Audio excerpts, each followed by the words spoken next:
Hello friend, smart CTET class के इस YouTube channel पे आप लोगों का स्वागत है। आज के इस सेशन में हम लोग सीटेट एग्जाम के लिए महत्वपूर्ण संस्कृत पेडागोजी क्वेश्चन को डील करेंगे। आप लोग अंत तक बने रहिएगा। अगर आप लोग हमारे चैनल को सब्सक्राइब नहीं किया है तो प्लीज़ चैनल को सब्सक्राइब करें, वीडियो को अंत तक देखें और बेल आइकन को जरूर दबाएं। वीडियो को अधिक से अधिक शेयर करें ताकि आपके दोस्त भी इस वीडियो से लाभान्वित हो सके। चलिए फ्रेंड, शुरू करते हैं।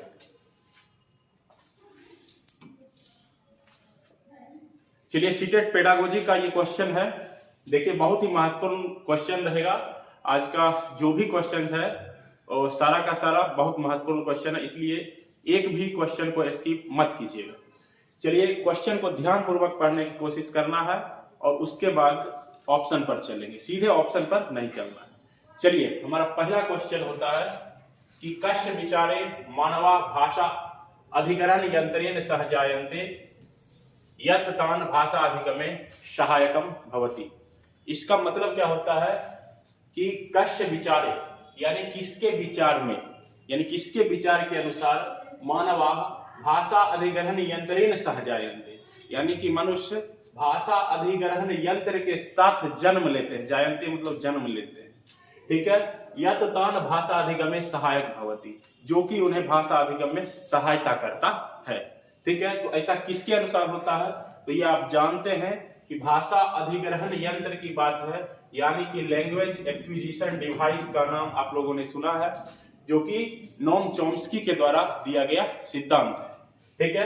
तो ये LAD यानी लैंग्वेज एक्विजिशन डिवाइस, जिसे संस्कृत में यहाँ भाषा अधिग्रहण यंत्र लिखा हुआ है, ये नोम चॉम्स्की के द्वारा दिया गया सिद्धांत है। तो इसलिए तीसरा ऑप्शन आप देख रहे हैं कि चॉम्स्की है, तो यही आपका राइट आंसर हो जाता है। तो भाषा विकास का जितना भी सिद्धांत है, उस सिद्धांत में सबसे जो बेहतरीन सिद्धांत, सबसे जो बढ़िया सिद्धांत देने वाले थे वो यही थे, इसलिए इनको भाषा विकास का जनक भी कहा जाता है। ये अपना सिद्धांत 1959 ईस्वी में दिए थे। चलिए नेक्स्ट क्वेश्चन पर चलते हैं। हमारा नेक्स्ट क्वेश्चन है स्क्रीन पर कि निम्नलिखितेषु का शब्दावली, यानी निम्नलिखित में से कौन सी शब्दावली वाइगोत्स्की इत्यस्य सामाजिक सांस्कृतिक सिद्धांतेन सह संबद्धा नास्ति, यानी कि निम्नलिखित में कौन सी शब्दावली वाइगोत्स्की के सामाजिक सांस्कृतिक सिद्धांत के से संबंधित नहीं है, ठीक है। तो वाइगोत्स्की ने सामाजिक सांस्कृतिक सिद्धांत दिया और उस सामाजिक सांस्कृतिक सिद्धांत से रिलेटेड कौन सी इसमें जो कौन से टर्म हैं जो उसमें यूज नहीं किए गए हैं उसको चुनना है। तो परस्पर सामाजिक संपर्क यानी सोशल इंटरेक्शन, ये तो बिल्कुल, ये तो उनके सिद्धांत का आधार ही है। वाइगोत्स्की सामाजिक अंतःक्रिया पर तो बल दिए ही हैं, इसलिए इसको तो चुनना नहीं है। नेक्स्ट है पर्व निर्माणम, इसी को पार निर्माण कहते हैं, ढांचा निर्माण, एस्केप फोल्डिंग, सहारा देना, ये होता है, तो ये भी नहीं चुनना, ये तो इनका सिद्धांत में है ही। उसके बाद है कि समीपस्थ विकास का क्षेत्र यानी जोन ऑफ प्रॉक्सिमल डेवलपमेंट, जिसको ZPD कहते हैं, ठीक है, समीपस्थ विकास का क्षेत्र, तो ये भी इनके द्वारा दिया गया सिद्धांत में से ही है, सामाजिक सांस्कृतिक सिद्धांत का ही है। और नेक्स्ट है भाषा अधिग्रहण यंत्र। अभी पिछले ही क्वेश्चन में हम लोग भाषा अधिग्रहण यंत्र को देखे थे, जो कि चॉम्स्की के द्वारा सिद्धांत है, ठीक है, ना कि यहाँ वाइगोत्स्की के द्वारा। तो इसलिए वाइगोत्स्की के द्वारा दिया गया सिद्धांत से संबंधित नहीं है बोला जा रहा है, तो आपका सही आंसर हो जाएगा चौथा, यानी कि भाषा अधिग्रहण यंत्र, ठीक है। बाकी का तीनों ऑप्शन जो है वो वाइगोत्स्की से रिलेटेड है। नेक्स्ट क्वेश्चन पर चलते हैं। हमारा नेक्स्ट क्वेश्चन यह है कि निम्नलिखितेषु कथनेषु, यानी निम्नलिखित कथनों में तम कथनम चिनुत, यानी उस कथन को चुनिए यत, यानी जो आकस्मिक साक्षरता यानी इमरजेंट लिटरेसी वर्धितुम यानी बढ़ाने के लिए सर्वोपयुक्तम अस्ति, यानी कि निम्नलिखित में से उस कथन को चुना जाए, ठीक है, जो इमरजेंट लिटरेसी को बढ़ाने में सबसे उपयुक्त है। इमरजेंट लिटरेसी का मतलब हो गया जो प्रारंभिक पठन लेखन होता है, जो शुरुआती पढ़ना लिखना जो होता है, उसको इमरजेंट लिटरेसी कहेंगे। तो इसमें कौन सा कथन है जो कि उपयुक्त है इमरजेंट लिटरेसी के लिए? तो पहला ऑप्शन है कि भाषा विकास से प्राथमिक वर्षेषु पितरो वार्तालाप। ठीक है, यानी कि बच्चे जैसे स्कूल जाते हैं तो स्कूल जाने से पहले कुछ उसे सिखाया जाता है, जैसे बातचीत करने के लिए या फिर कुछ ड्रॉ करने के लिए। तो यही चीज जो है इमर्जेंट लिटरेसी कहलाता है। तो यहाँ है कि भाषा विकास का के प्राथमिक वर्षों में पिता के साथ वार्तालाप, ये जरूरी है। ठीक है, ये तो उपयुक्त होना चाहिए। अगला है कि बालकान कथा श्रावण, यानी कि बच्चे को कहानी सुनाना। ठीक है, ये भी सही है। मित्र पत्रम लिखितुम कथनम, और मित्र को पत्र लिखने के लिए कहना, ये इमरजेंट लिटरेसी का हिस्सा नहीं हो सकता है। ये थोड़ा सा उच्च स्तरीय संज्ञान की जरूरत है इसमें, तो इसको हम तो नहीं रखेंगे इसके अंतर्गत। और है कि दत्त वाक्यम पृष्ठे अनुलेखितुम बालका प्रेरणम, यानी कि दिए गए वाक्य, ठीक है, को पृष्ठ पर जो है देख करके लिखने के लिए बच्चों को प्रेरित करना, देख कर लिखने के लिए। तो ये भी नहीं है, इमरजेंट लिटरेसी में ये भी नहीं आ सकता, देख करके लिखना है, अनुलेखन का करना। तो जो ऊपर का जो दोनों सही है, ठीक है, यानी कि भाषा विकास के प्राथमिक वर्षों में पिता के साथ वार्तालाप और बच्चों को कहानियां सुनाना है, ये सही है इमरजेंट लिटरेसी के अंतर्गत। और ये दोनों ऑप्शन सही है। तो यहाँ आप चलिए, एक नंबर है कि बी सी एंड डी नहीं, हमको ए और बी को लगाना है, जो कि ए और बी यहाँ देख रहे हैं, दूसरा ऑप्शन सही होता है, ए और बी, जो कि इमरजेंट लिटरेसी के लिए सबसे उपयुक्त है। नेक्स्ट क्वेश्चन पर चलते हैं। चलिए, हमारा नेक्स्ट क्वेश्चन ये है कि बालकान नव शब्दानाम, यानी कि बच्चों को, बालकों को नए शब्दों का अर्थ ज्ञातुम, यानी अर्थ जानने के लिए प्रेरणा न दत्वा, यानी प्रेरणा न दे करके संदर्भानुसार नवीन शब्दानाम व्याख्यानाम डैश, यानी इसका यह मतलब हुआ कि बच्चों को नए शब्द का अर्थ ज्ञातुम, यानी जानने के लिए प्रेरणा न दे करके, यानी नए शब्द का अर्थ को आप मत जानिए। ठीक है, तो क्या कीजिए, उसके लिए ना दे करके संदर्भ अनुसार नवीन शब्दान, यानी संदर्भ के अनुसार नए शब्दों का व्याख्यान, यानी कि संदर्भ के अनुसार नए शब्दों का अनुमान लगाइए, व्याख्या कीजिए, ये क्या करता है।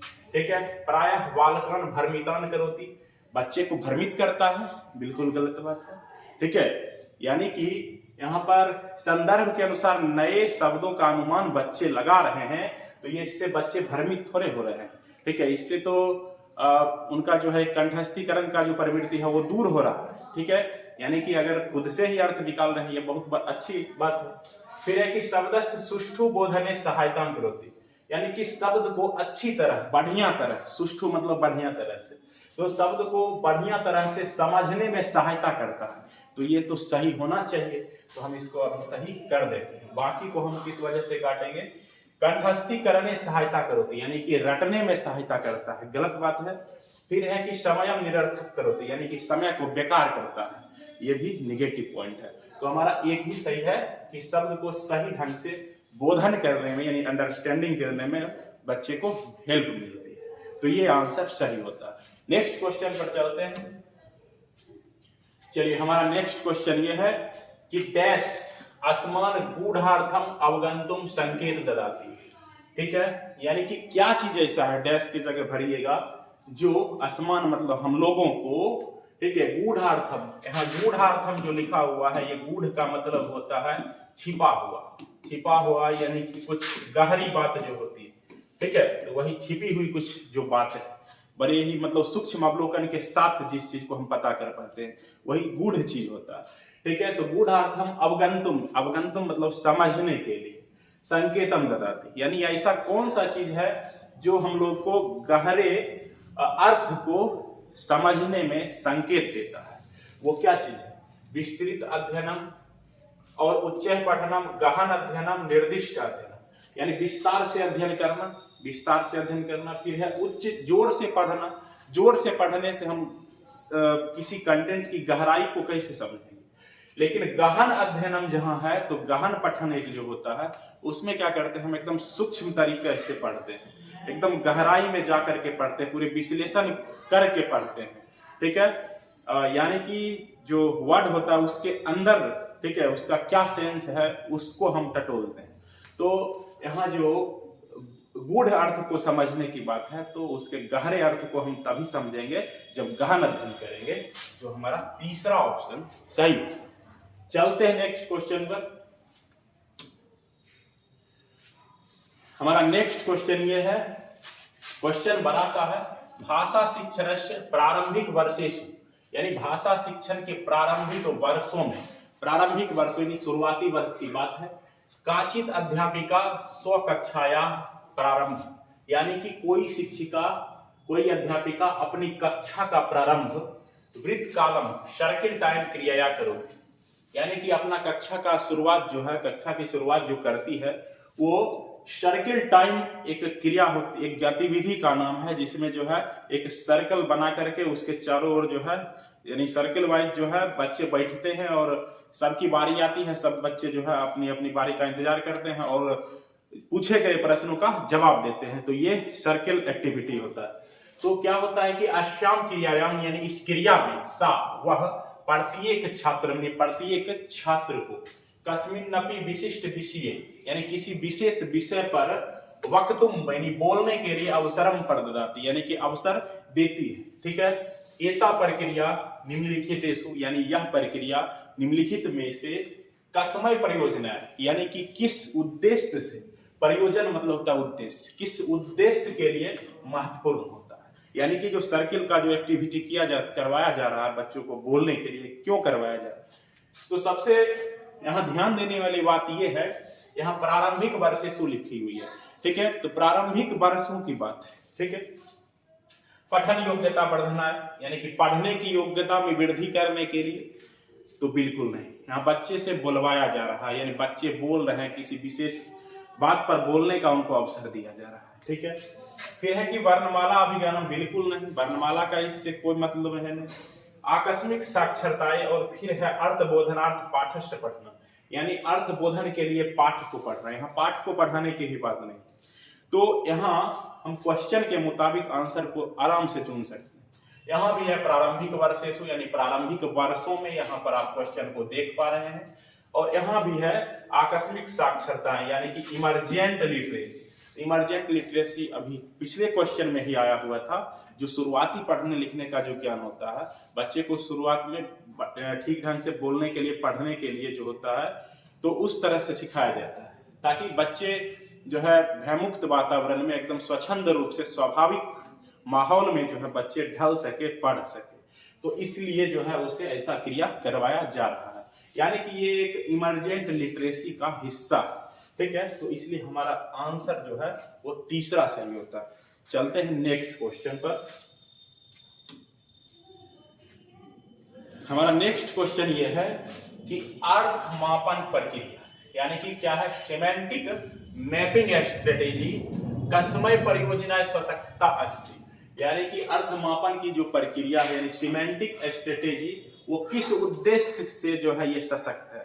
ठीक है, तो बताइए कि छात्रेषु शब्द संग्रह वर्धित, यानी कि छात्रों को शब्द संग्रह बढ़ाने के लिए, ठीक है, व्याकरण नियमानं शिक्षणों, यानी व्याकरण के नियम को सिखाने के लिए, और पाठ विषयेन सह व्याकरण संयोजना, पाठ्य विषय के साथ व्याकरण को जोड़ने के लिए, और प्रक्रिया लेखन है, प्रक्रिया लेखन के लिए। तो इसका सही आंसर जो होना चाहिए, सबसे पहले क्वेश्चन में है कि सिमेंटिक मैपिंग स्ट्रेटेजी, अर्थ मापन प्रक्रिया। तो सिमेंटिक क्या होता है, ये लैंग्वेज से जुड़ा हुआ एक टर्मिनोलॉजी है। ठीक है, ये सिमेंटिक क्या होता है कि किसी लैंग्वेज के अंतर्गत आने वाले जो वर्ड होते हैं, जो सेंटेंसेस होते हैं, उसका मीनिंग जो होता है उसका स्टडी करना, यही चीज सिमेंटिक कहलाता है। ठीक है, तो यहाँ पर व्याकरण है, यहाँ सब व्याकरण है, यहाँ पर जो है व्याकरण के साथ जोड़ने की बात है, यहाँ लिखने की बात है, लेकिन यहाँ शब्द संग्रह को बढ़ाने की बात है। तो शब्द संग्रह मीनिंग के अनुसार, मीनिंग को जानते हुए हम शब्द संग्रह की क्षमता को बढ़ाएंगे, तो यही जो है सीमेंटिंग मैपिंग स्ट्रेटेजी के अंतर्गत आएगा। ठीक है, यानी कि छात्रों में शब्द संग्रह, ठीक है, बढ़ाने के लिए जो है ये उद्देश्य होता है। ठीक है, चलिए नेक्स्ट क्वेश्चन है कि बालका प्रयोगाश्रित परीक्षा विधिना, यानी कि trial and error method, trial and error method यानी कि प्रयास और त्रुटि भी जिसको कहते हैं। ठीक है, शिक्षति इति एत डैश भाषा शिक्षणस्य सैद्धांतिक परिप्रेक्ष्यात् स्पष्टम अस्ति।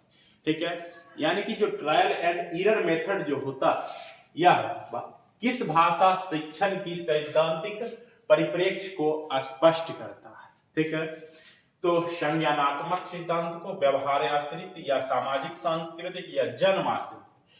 तो यहां देखिए कि ट्रायल एंड एरर मेथड की बात है। ठीक है, यानी कि प्रयास और त्रुटि का सिद्धांत। तो प्रयास और त्रुटि के सिद्धांत की जब बात है तो प्रयास करेंगे और त्रुटि करेंगे, फिर प्रयास करेंगे। ऐसे में क्या होता है कि बच्चे जो है ज्ञान का निर्माण करेंगे। ठीक है, बच्चे खुद सीखेंगे। और आपको पता होगा कि ये ट्रायल एंड एरर मेथड के बारे में जो है, जो व्यवहारवादी जो मनोवैज्ञानिक हुए, जिसमें वाटसन हो गए, थॉर्नडाइक हो गए, स्किनर महोदय हो गए। ठीक है, तो ये सब जो है व्यवहार आश्रित यानी कि बिहेवियरिस्टिक, ठीक है, सिद्धांत, ठीक है, के जो है ये मतलब देने वाले थे। ठीक है, तो बिहेवियरिस्टिक सिद्धांत जो है ये ट्रायल एंड एरर मेथड के परिप्रेक्ष्य से जो है सही। तो इसीलिए जो है व्यवहार आश्रित सिद्धांत जो है इसका सही आंसर होगा दूसरा। ठीक है, चलिए नेक्स्ट क्वेश्चन। हमारा नेक्स्ट क्वेश्चन ये है कि लेखन प्रक्रिया अवस्थानम समुचित क्रम चिन्हित, यानी कि लेखन प्रक्रिया की अवस्था जो होती, तो लेखन प्रक्रिया की जो अवस्था होती है उसका समुचित क्रम को चुनने की बात है। ठीक है, तो क्या क्या होता है इसमें, 5-6 यानी कि 6 क्रम दिया हुआ है। ठीक है, 6 अवस्था दी हुई है। इस 6 अवस्था का क्रम क्या है, सबसे पहले कौन, उसके बाद कौन। तो देखिए इस सभी में ए से लेकर के एफ तक में देखने पर जो सबसे पहला जो होना चाहिए, यानी कि किसी चीज को का लेखन करना है तो सबसे पहले विचार का संकलन होगा। तो विचार का संकलन यानी कि ब्रेन स्टॉर्मिंग, यानी विचार उत्तेजन होगा दिमाग में। तो ब्रेन स्टॉर्मिंग जो है ये सबसे पहली बात है। तो सी एकदम फर्स्ट नंबर पर आना चाहिए। तो हम सी को सबसे पहले चुन लिए। नेक्स्ट अब सोचने वाली बात है, यहाँ ऑप्शन देखिए, ऑप्शन में सी से शुरू होने वाला 2 है। ठीक है, निचला तो ये एकदम नहीं होगा, पहले ही इसको कट कर दिए।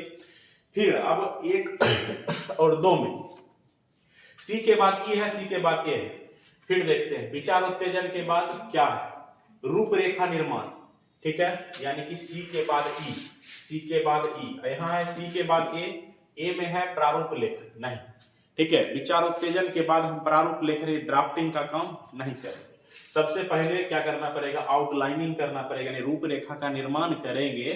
ठीक है, तभी जाकर के हम ड्राफ्टिंग करेंगे, यानी कि लेखन का काम करेंगे, प्रारूप लिखने का काम करेंगे।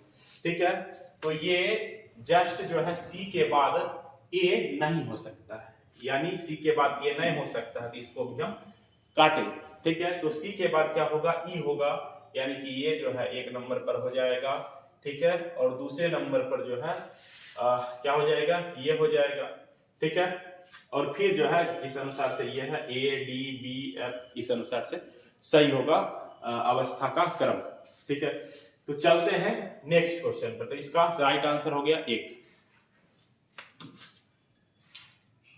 नेक्स्ट क्वेश्चन है कि कठोराभ्यास निम्नलिखितेषु कस्य मुख्य पद्धति अस्ति, यानी कठोर अभ्यास निम्नलिखित में से किस की मुख्य पद्धति है। ठीक है, तो किसकी मुख्य पद्धति है कठोर अभ्यास करना। ठीक है, अभ्यास किस में ज्यादा होता है, समग्र भाषा पक्ष में, संप्रेषणात्मक पक्ष में, व्याकरण अनुवाद विधि में, या क्रीड़ा विधि यानी प्लेइंग मेथड। ठीक है, तो सबसे ज्यादा इसमें जो अभ्यास पर बल देने वाला जो है वो है व्याकरण अनुवाद विधि।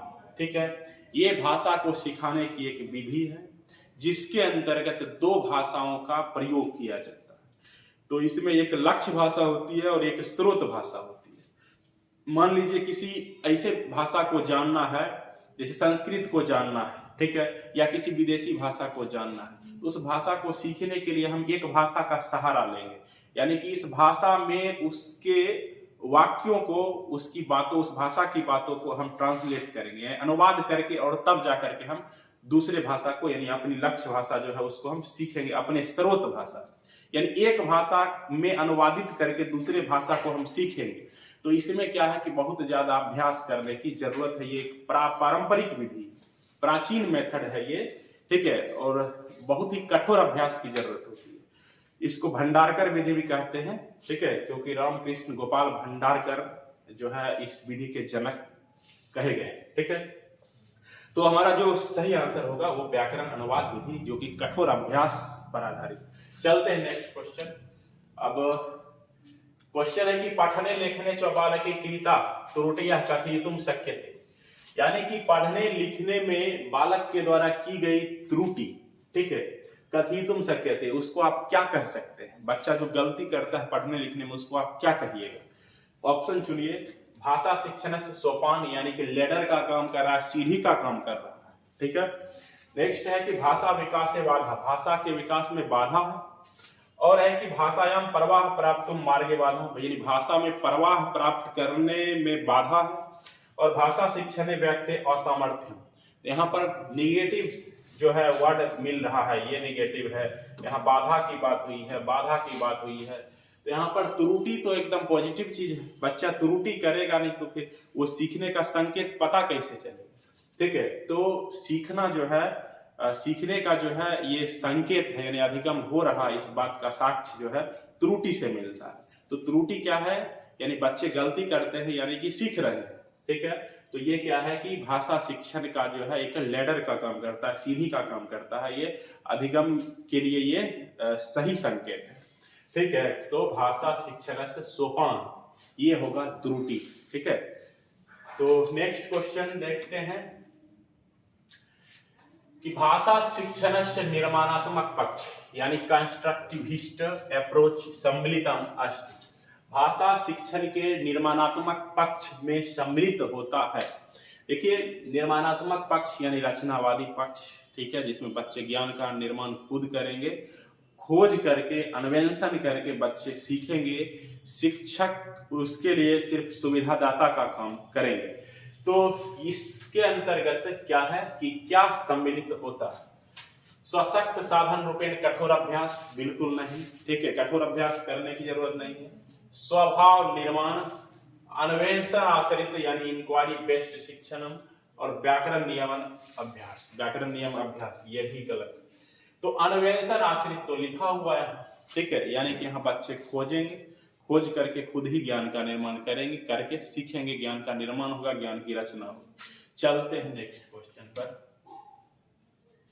नेक्स्ट क्वेश्चन है आधार निर्माण अवस्थायाम नवीन शिक्षा नीति 2020 इत्यस्य ध्यान केंद्रितम अस्ति, यानी आधार निर्माण की अवस्था, जब बच्चे का जो बेस जो है बन रहा है, ठीक है, तो उसके लिए जो है नई शिक्षा नीति 2020 में किस पर ध्यान केंद्रित किया गया है? साक्षरता के ऊपर, साक्षरता में संख्या ज्ञान के ऊपर, यानी साक्षरता और साथ ही साथ संख्या ज्ञान के ऊपर, प्राकृतिक विज्ञान के ऊपर, समाज शास्त्र के अध्यापन को, समाज शास्त्र को सिखाने के ऊपर। तो नई शिक्षा नीति 2020 इसमें साक्षरता के अंतर्गत जो है पढ़ना लिखना दोनों आ गया, और साथ ही साथ जो न्यूमरेसी का जो है, यानी कि जो आंकिक ज्ञान जो है, कुछ आंकिक क्षमता होनी चाहिए बच्चों में, जो संख्या ज्ञान, ये होना चाहिए, इसीलिए ये सही, ठीक है। तो ये हो गया दूसरा ऑप्शन सही है, बच्चे को ये अवश्य ही आना चाहिए, ठीक है, साक्षरता और संख्या का ज्ञान। चलिए नेक्स्ट क्वेश्चन है निम्नलिखितेषु कथमः मौखिक संप्रेषणम न पोषयते, ओरल कम्युनिकेशन का पोषण नहीं करता, निम्नलिखित में से कौन सा? ठीक है, छात्राणां परस्परम वार्तालाप, छात्रों के बीच आपस में वार्तालाप, तो छात्रों के बीच आपस में वार्तालाप हो ही रही है, तो यहाँ पर मौखिक संप्रेषण का तो ये एग्जाम्पल है।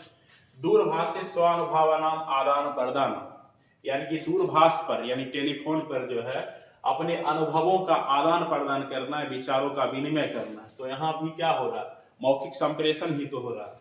फिर है कि समाचार विज्ञप्ति, यहाँ विज्ञप्ति की बात, तो समाचार विज्ञप्ति में किसी तरह के मौखिक संप्रेषण की बात नहीं, ठीक है।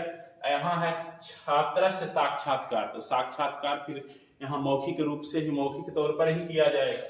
तो इसमें कह रहा है कि इसमें कौन मौखिक संप्रेषण का पोषण नहीं करती है, तो वो हो जाएगा समाचार विज्ञप्ति। बाकी का तीनों जो है वो सही है इसके अकॉर्डिंग, यानी कि सब में मौखिक संप्रेषण हो रहा है।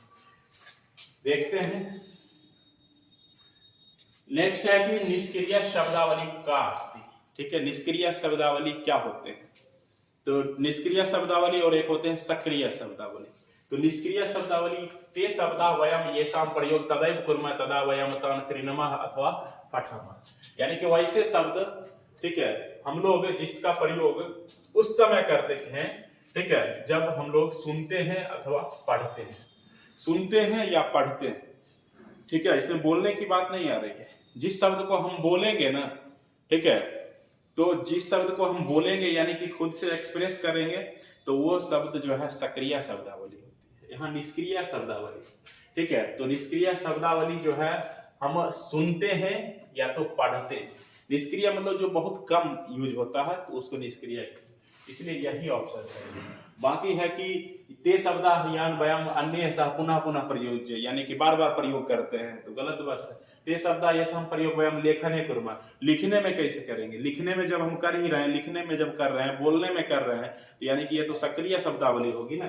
फिर है कि ते शब्दा ये सब प्रयोग वयम भाषणे, यानी कि हम बोलने में करते हैं, भाषण यानी कि बोलने में करते हैं, ये भी गलत है। तो जो हम सुनते हैं, क्योंकि सुनना है यहाँ पर, तो दूसरा सुनने वाला कुछ भी बोल देगा, ठीक है, तो वो ऐसा भी बोल सकता है जिसका हम उपयोग ना करते हो, ठीक है, तो वही हमारे लिए क्या होगा? निष्क्रिय शब्दावली। ठीक है, चलिए अब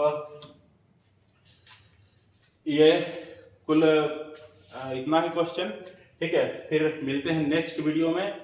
और हमारे YouTube channel smart seated class को आप लोग सब्सक्राइब करें, वीडियो को अधिक से अधिक शेयर करें, लाइक करें, कमेंट करें कि आपको कैसा लगा यह वीडियो।